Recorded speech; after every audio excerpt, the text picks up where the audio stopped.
My name is Anne, and I'm 58 years old. This morning started like any other Monday. I was sitting in my cozy kitchen, sipping my coffee from the ceramic mug Sarah gave me for Mother's Day 3 years ago.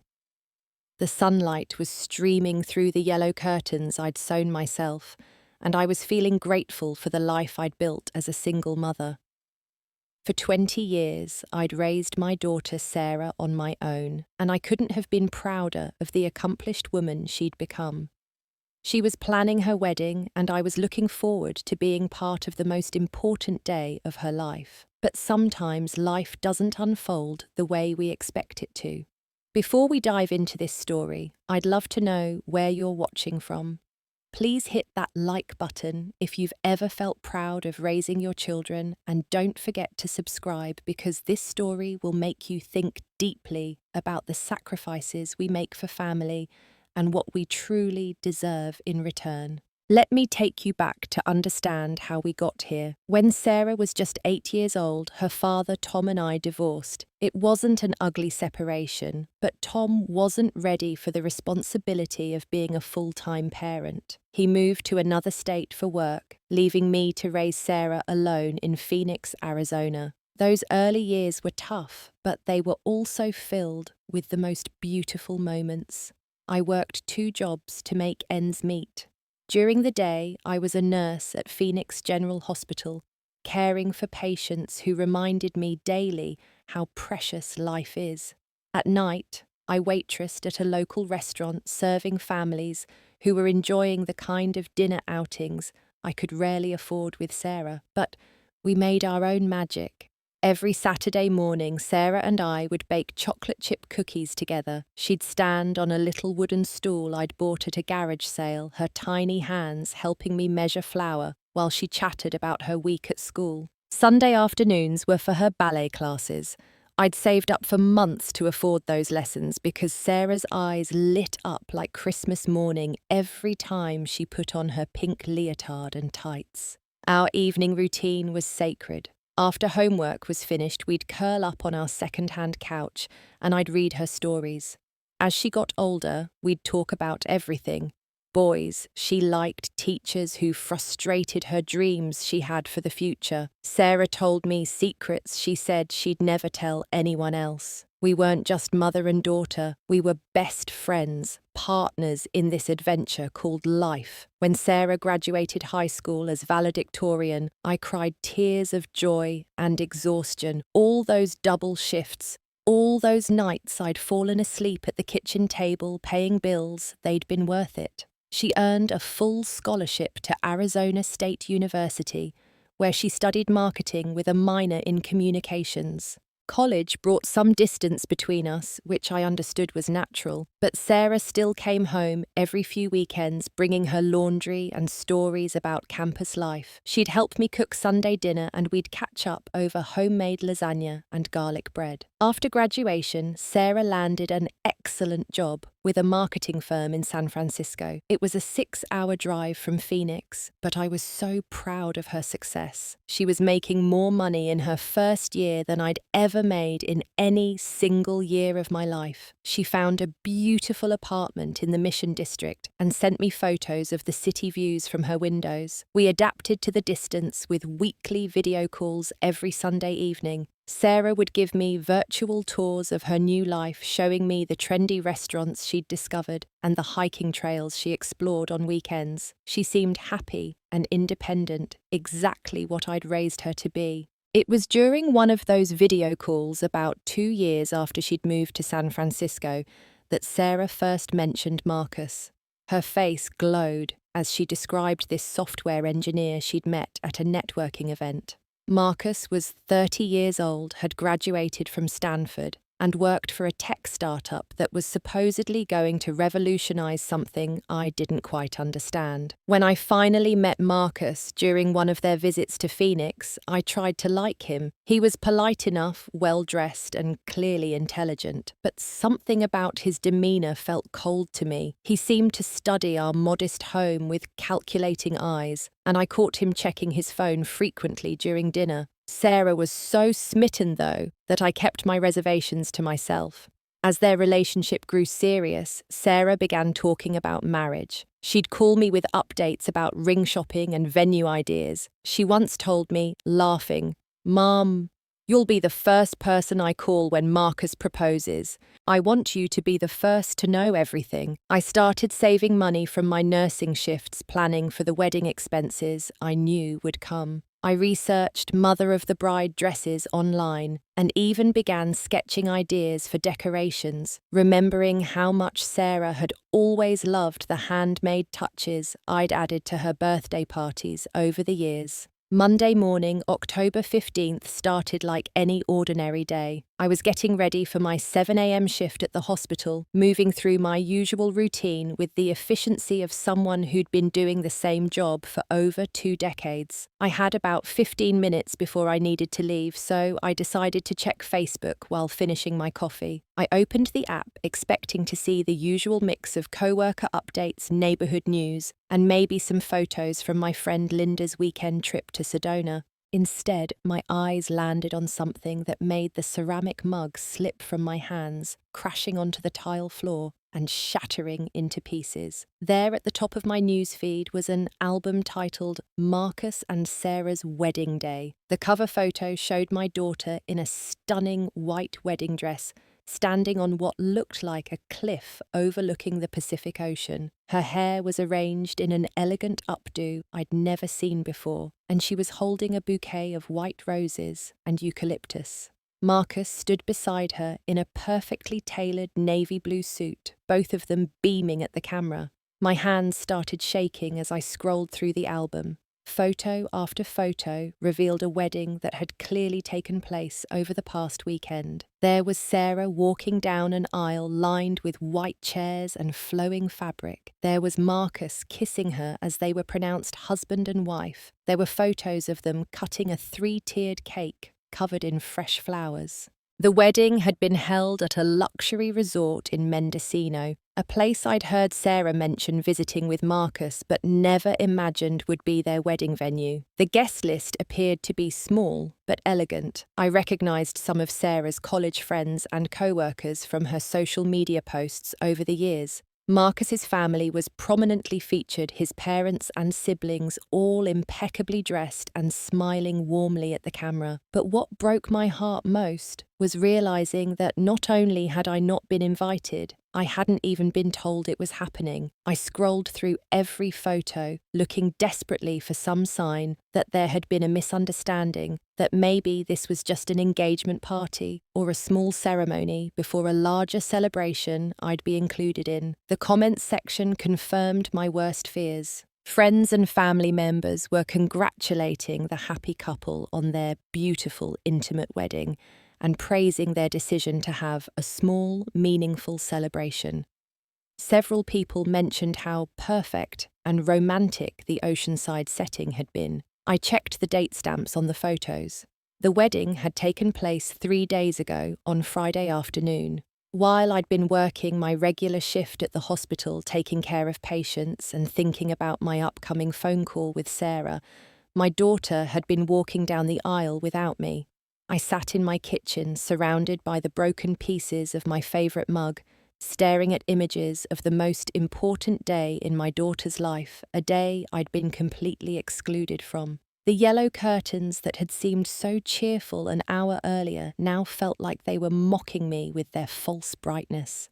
My phone sat silent on the counter. No missed calls, no text messages, no explanation. I kept refreshing the Facebook page, hoping somehow I'd misunderstood, but the photos remained the same. My daughter was married, and I'd found out the same way acquaintances and distant relatives had found out through social media posts. I called in sick to work for the first time in over 2 years. I couldn't imagine caring for patients when my own heart felt like it was breaking into as many pieces as that coffee mug on my kitchen floor. I spent most of that day staring at my my phone, waiting for it to ring. Surely Sarah would call to explain. Maybe there had been some last-minute change of plans. Maybe she'd tried to reach me and couldn't get through. I created dozens of scenarios in my mind, each one more desperate than the last. By Tuesday evening, I couldn't wait any longer. My hands trembled as I dialed Sarah's number, the same number I'd been calling for years.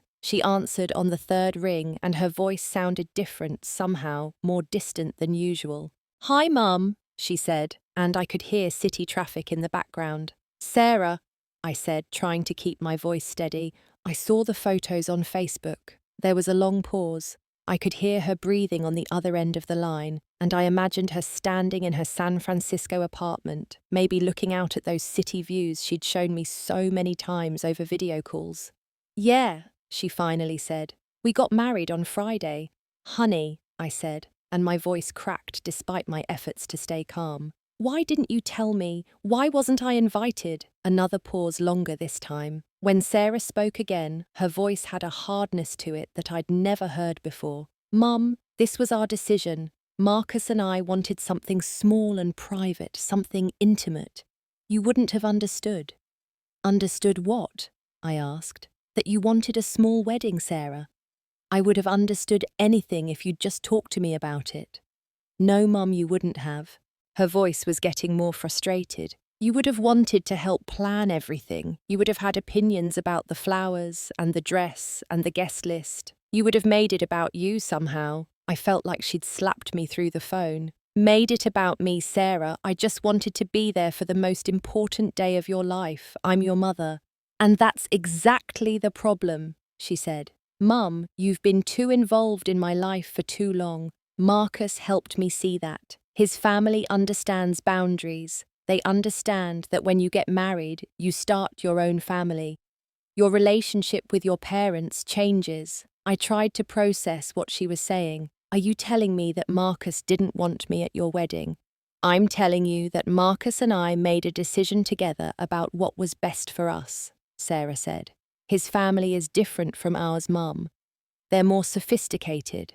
They understand that not everything needs to involve the whole extended family." The word sophisticated hit me like a physical blow. I thought about all the years I'd worked double shifts to pay for her ballet lessons, her school supplies, her college application fees. I thought about the times I'd gone without new clothes so she could have the latest textbooks. "Sarah," I said, trying one more time, "I love you. I've always supported your decisions. I just wanted to celebrate with you." "Mum, I need you to respect this choice," she said. "I need some space to figure out my new life as a married woman.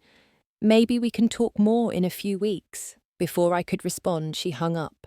I sat holding the phone, listening to the dial tone, trying to understand how the daughter I'd raised had become someone I didn't recognize. Over the next few days, I replayed every interaction I'd had with Sarah over the past few months, looking for signs I'd missed. I remembered how she'd seemed distracted during our last few video calls. I remembered how she'd cut our conversations short, saying she had plans with Marcus or his family. I remembered how she'd stopped asking for my advice about decisions both big and small. I also started noticing things on social media that I'd overlooked before. Photos of Sarah at elegant dinner parties with Marcus's co-workers, pictures of her at charity events hosted by his mother's social circle, images of her wearing designer clothes I knew she couldn't afford on her salary alone. The person in those photos looked like Sarah, but she seemed like a stranger to me. Her smile was different, more practiced. Her posture was more formal. Even her hair was styled in ways she'd never worn it before. I called my friend Linda, who'd known Sarah since she was a little girl. Linda had been my anchor through the difficult early years of single motherhood, and she was the only person I trusted enough to share my confusion and hurt with. "Anne," Linda said, after I'd told her everything, "I need to tell you something. I ran into Sarah and Marcus about 2 months ago at that new steakhouse downtown. You know, the expensive one on Central Avenue." My heart started beating faster. "What did she say?"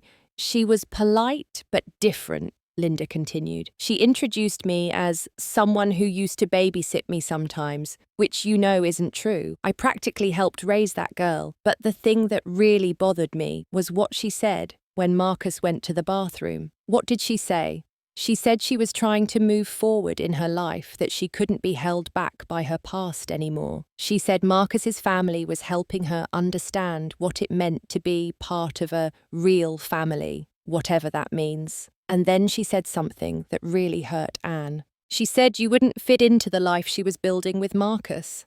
I felt the room spinning around me. She said that, "I'm sorry, honey. I probably should have told you sooner, but I kept hoping I'd misunderstood her somehow."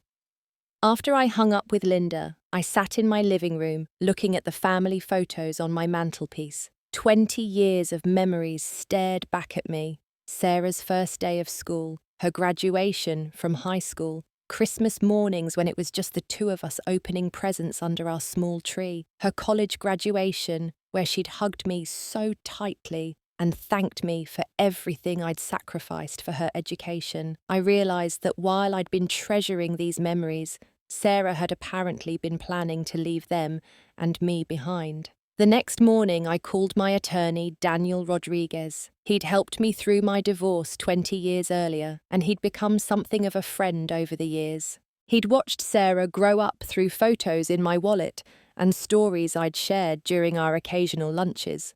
"Anne," he said, when I explained the situation, "I'm so sorry. I can't imagine how painful this must be for you." "Daniel," I said, "I want to sell my house." There was a pause. "Your house, Anne, are you sure? That's a big decision to make when you're emotionally raw." "I've never been more sure of anything in my life," I told him. "This house is too big for me. I bought it thinking Sarah would come home for holidays, that she'd bring grandchildren to visit. I have a guest room that's been waiting for her for 3 years. I have photo albums and scrapbooks documenting every moment of her childhood. I've been living in a shrine to a relationship that apparently ended without me knowing it." Daniel was quiet for a moment. "What's your timeline?" "As fast as legally possible," I said. "I want to be out of here before the holidays." The Phoenix real estate market was strong that fall. My house, a modest 4-bedroom ranch-style home in a good school district, was exactly what young families were looking for. Daniel recommended a real estate agent who specialized in quick sales, and within 3 days, I had 2 offers above my asking price. I chose the buyers who could close fastest, a young couple with a toddler and another baby on the way. They loved the fenced backyard and the mature orange tree that Sarah used to climb when she was small. They were excited about the built-in bookshelves in what had been Sarah's room, saying it would be perfect for their children's growing library. While the paperwork moved through the system, I began the process of packing up 20 years of life. I sorted through boxes of Sarah's childhood artwork, her school papers, her dance recital programs. I found the dress I'd worn to her high school graduation carefully preserved in a garment bag.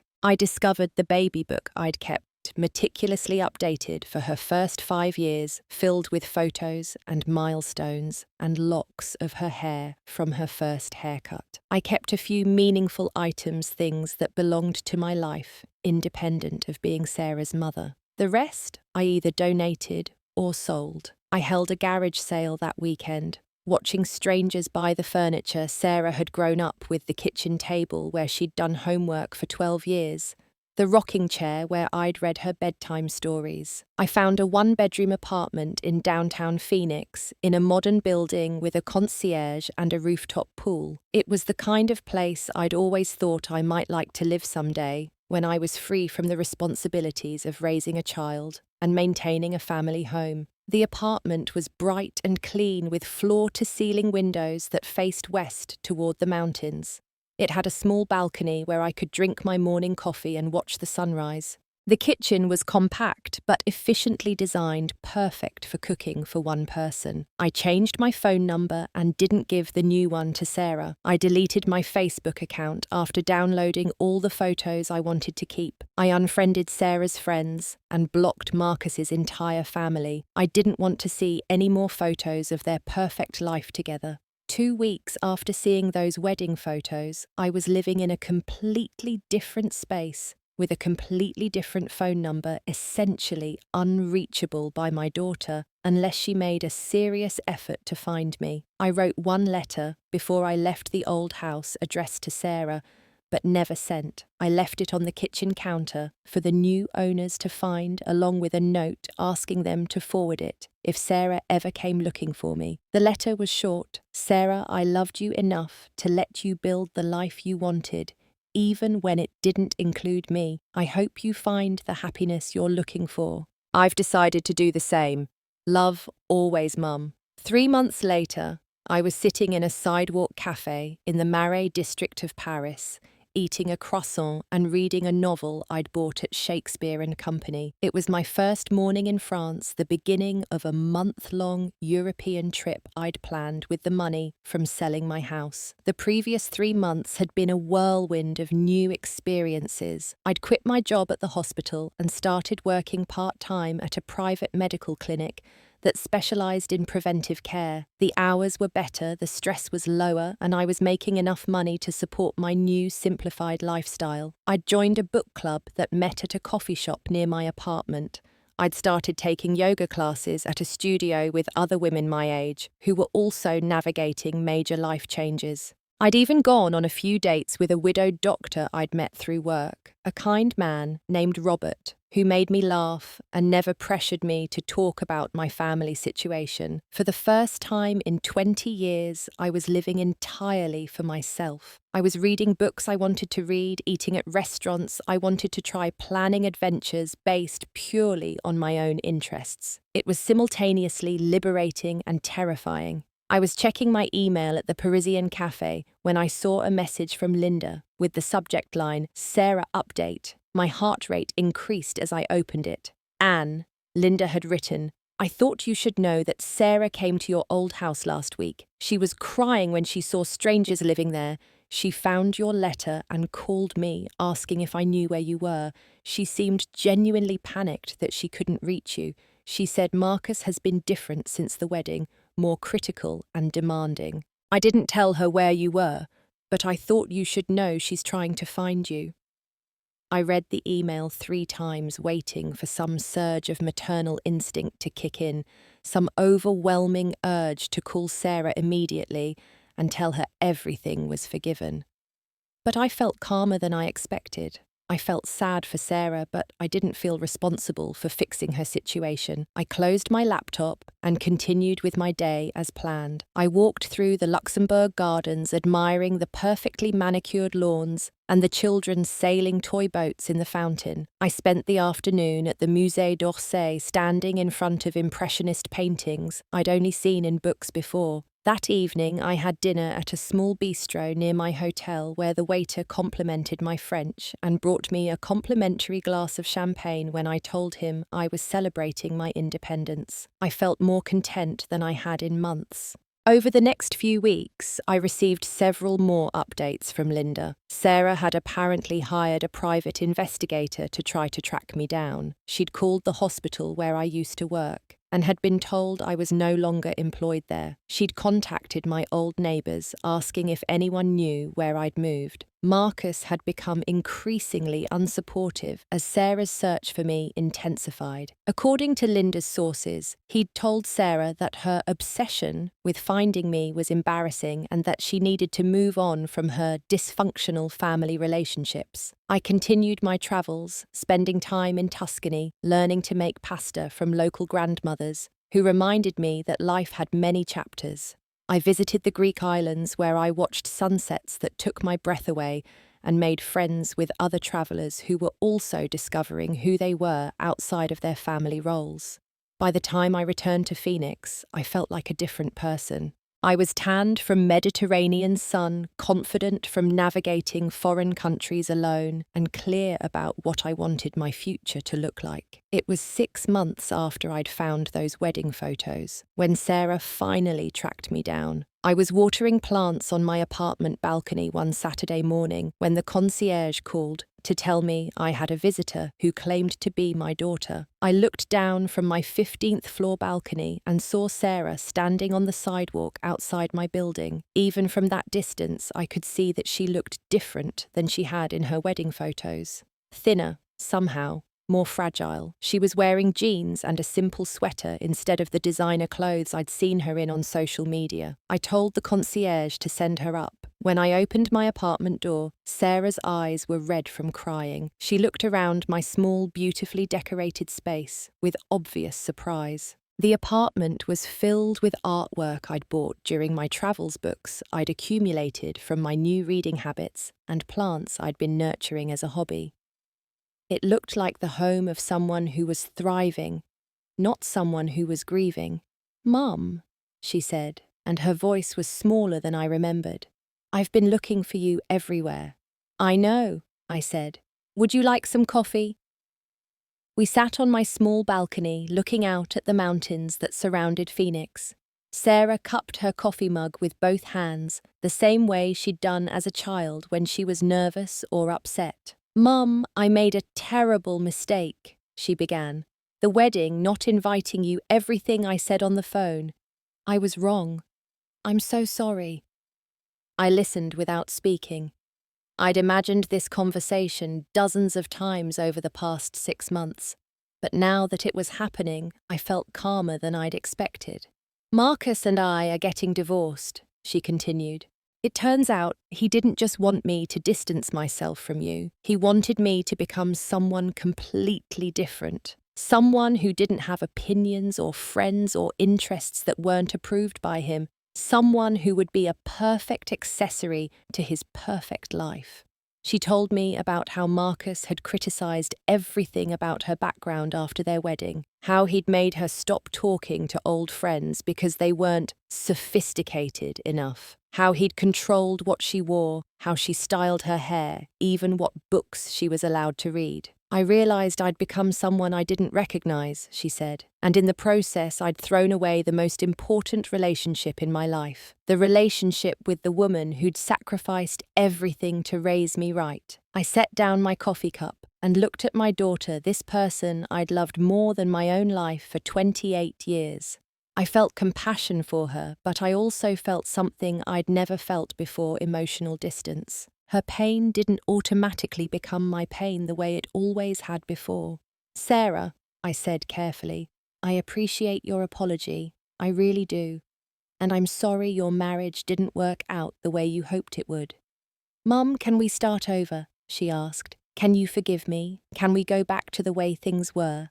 I was quiet for a long moment, watching the morning sun rise higher over the mountain peaks. "We can't go back," I said finally, "but maybe we can go forward, differently." I told her about my travels, my new job, my book club, my yoga classes, my friendship with Robert. I explained that I'd discovered I was more than just Sarah's mother, that I was a complete person with interests and dreams and plans that didn't revolve around her. "I will always love you," I told her. "You will always be my daughter, but I won't go back to making you the center of my entire universe. I won't go back to sacrificing my own happiness for yours. Those days are over."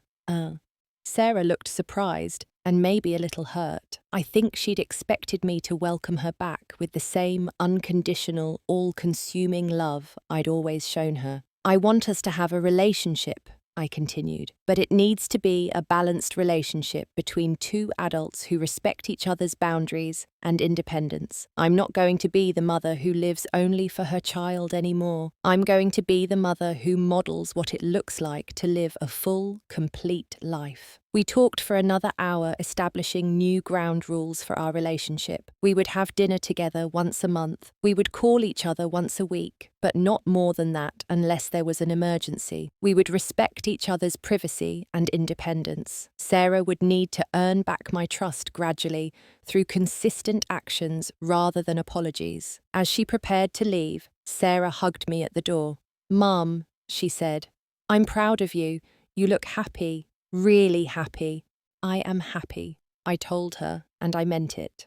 After she left, I made myself another cup of coffee and sat back down on my balcony. I thought about the journey that had brought me to this place, from the devastating morning when I'd found those wedding photos to this moment of cautious reconciliation. The pain of being excluded from Sarah's wedding had forced me to confront some difficult truths about my own life. I'd spent 20 years defining myself entirely through my role as Sarah's mother. I'd made her happiness my responsibility and her approval my primary source of self-worth. In doing so, I'd lost myself so completely that I didn't even realize I was gone until she rejected me. The months of separation had taught me that I was stronger and more resilient than I'd ever imagined. I'd learned that I could be happy without being needed. I'd discovered that love didn't have to mean sacrifice, that boundaries didn't have to mean rejection. Most importantly, I'd learned that sometimes the most loving thing you can do is let go,